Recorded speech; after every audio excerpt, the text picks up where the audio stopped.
আসসালামু আলাইকুম সুপ্রিয় দর্শক, চলে আসলাম আজকের গুরুত্বপূর্ণ আবহাওয়ার সর্বশেষ আপডেট নিয়ে। আজ ৫ই মে মঙ্গলবার এবং আগামীকাল ৬ই মে বুধবার এই মুহূর্তে পাওয়া ঝড় বৃষ্টি, নিম্নচাপ, কালবৈশাখী ঝড়, ভারী বৃষ্টি, বজ্রবৃষ্টি, বন্যা ও সম্ভাব্য ঘূর্ণিঝড়ের আবহাওয়ার নতুন আপডেট নিয়ে বিস্তারিত জানাতে চলেছি। চলতি মে মাসেই বঙ্গোপসাগরে তৈরি হতে পারে একটি শক্তিশালী ঘূর্ণিঝড়।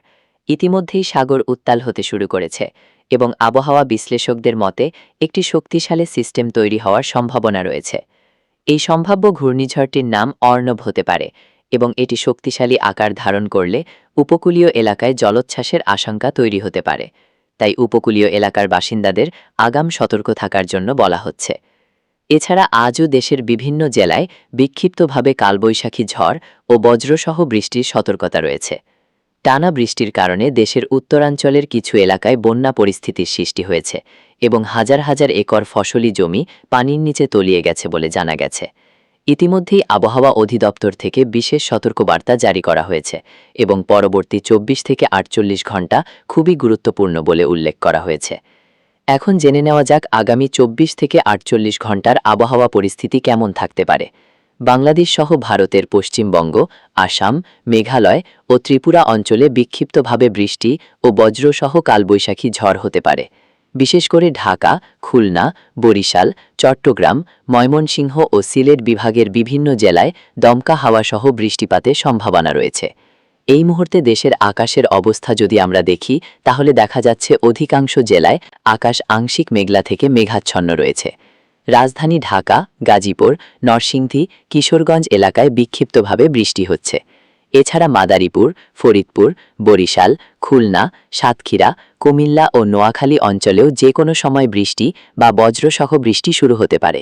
এছাড়া চট্টগ্রাম বিভাগের খাগড়াছড়ি, রাঙামাটি, বান্দরবান, চট্টগ্রাম, সন্দ্বীপ ও হাতিয়া অঞ্চলেও কিছুক্ষণের মধ্যেই বৃষ্টি অথবা বজ্রসহ বৃষ্টির সম্ভাবনা রয়েছে।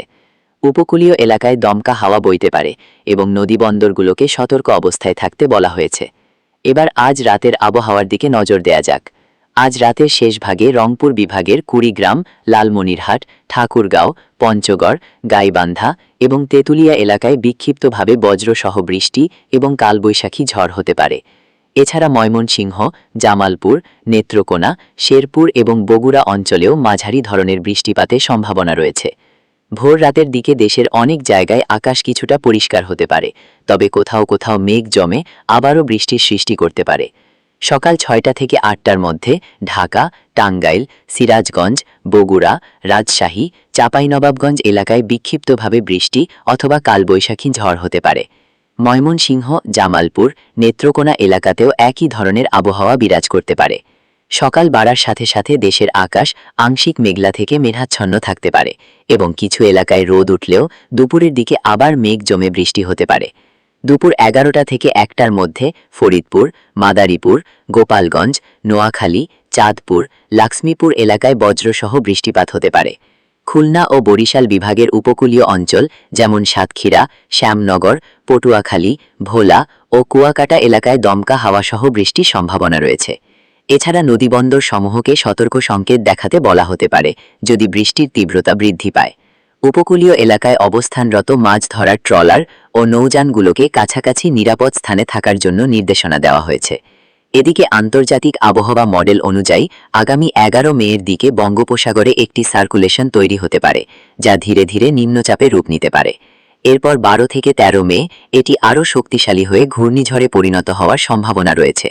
১৪ মে নাগাদ এটি ভারতের ওড়িশা থেকে তামিলনাড়ু উপকূলের দিকে অগ্রসর হতে পারে। তবে অন্য একটি মডেলের পূর্বাভাস অনুযায়ী এই সময়ে বঙ্গোপসাগর তুলনামূলক স্বাভাবিক থাকতে পারে এবং বড় ধরনের কোনো ঘূর্ণিঝড় নাও তৈরি হতে পারে।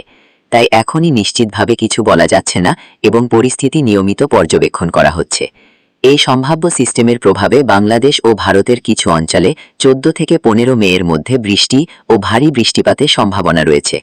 তবে এটি সম্পূর্ণ নির্ভর করছে সিস্টেমটির গতিপথ ও শক্তির উপর। এদিকে দেশের উত্তরাঞ্চলে যে বন্যা পরিস্থিতির সৃষ্টি হয়েছে তা আগামী ২ থেকে ৩ দিনের মধ্যে কিছুটা উন্নতি হতে পারে বলে আশা করা যাচ্ছে। বিশেষ করে সিলেট অঞ্চলের পানি ধীরে ধীরে কমতে পারে। কৃষকদের জন্য গুরুত্বপূর্ণ খবর হচ্ছে আগামী ৫ দিনের মধ্যে দেশের কোথাও তেমন অতি ভারী বৃষ্টিপাতের সম্ভাবনা নেই। তাই যারা ধান কাটতে চান তারা এই সময়টাকে কাজে লাগাতে পারেন এবং নিরাপদে ফসল ঘরে তুলতে পারেন। ভারতের পশ্চিমবঙ্গের কলকাতা, খড়গপুর, পূর্ব ও পশ্চিম মেদিনীপুর, উত্তর ও দক্ষিণ 24 পরগনা অঞ্চলে আকাশ বেশিরভাগ সময় পরিষ্কার থাকতে পারে এবং বৃষ্টিপাতের সম্ভাবনা তুলনামূলক কম।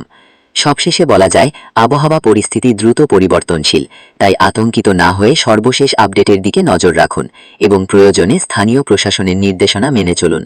আপনি কোন জেলা থেকে আমাদের এই আবহাওয়ার খবরটি দেখছেন অবশ্যই কমেন্ট করে জানিয়ে দিন। আর সবার আগে সবার দ্রুত আবহাওয়ার আপডেট পেতে আমাদের চ্যানেলটি সাবস্ক্রাইব করে রাখুন। ধন্যবাদ সবাইকে।